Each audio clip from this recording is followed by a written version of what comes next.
दरवर्षीप्रमाणे यंदाही नवयुग मित्रमंडळाच्या वतीने नवरात्रोत्सव उत्साहात साजरा होत आहे। नवयुग मित्रमंडळाच्या कार्याच्या 21व्या वर्षात पदार्पण करत असून कर्नाटक येथील मंदिराचा देखावा या ठिकाणी साकारण्यात येत असल्याची माहिती मंडळाचे अध्यक्ष श्री रमेश आमरे आणि कार्याध्यक्ष स्नेहाताई रमेश आमरे यांनी सांगितलं। यंदा देखील अतिशय उत्साहामध्ये हा संपूर्ण उत्सव साजरा होतो आहे।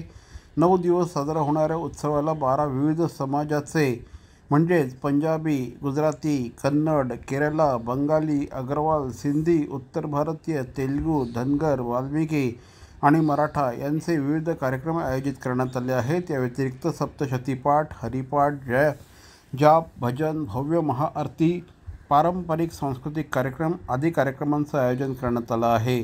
त्याचप्रमाणे वैद्यकीय शिबिरांचं देखील या निमित्ताने आयोजन करण्यात येणार आहे। हे नवयुग मित्र मंडळाचं 21वं वर्ष आहे। तर या वर्षामध्ये आपण जसं म्हणतोय की पारंपरिक, सांस्कृतिक आणि सामाजिक उपक्रम आपण राबवतोच।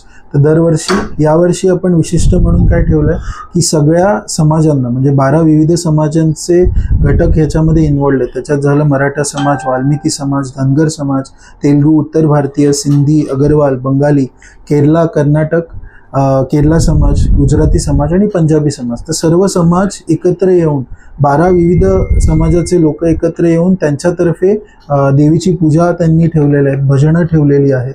मग त्याच्यामध्ये तसेच विशिष्ट म्हणून आपण अजून ॲडिशन त्याला वैद्यकीय आरोग्य तपासणी शिबिर ठेवलं आहे, उपचार शिबिर ठेवलं आहे। दिव्यांगांसाठी आपण स्टीमर म्हणून आपण दिव्यांगांना आपण स्टीमर देणार आहोत।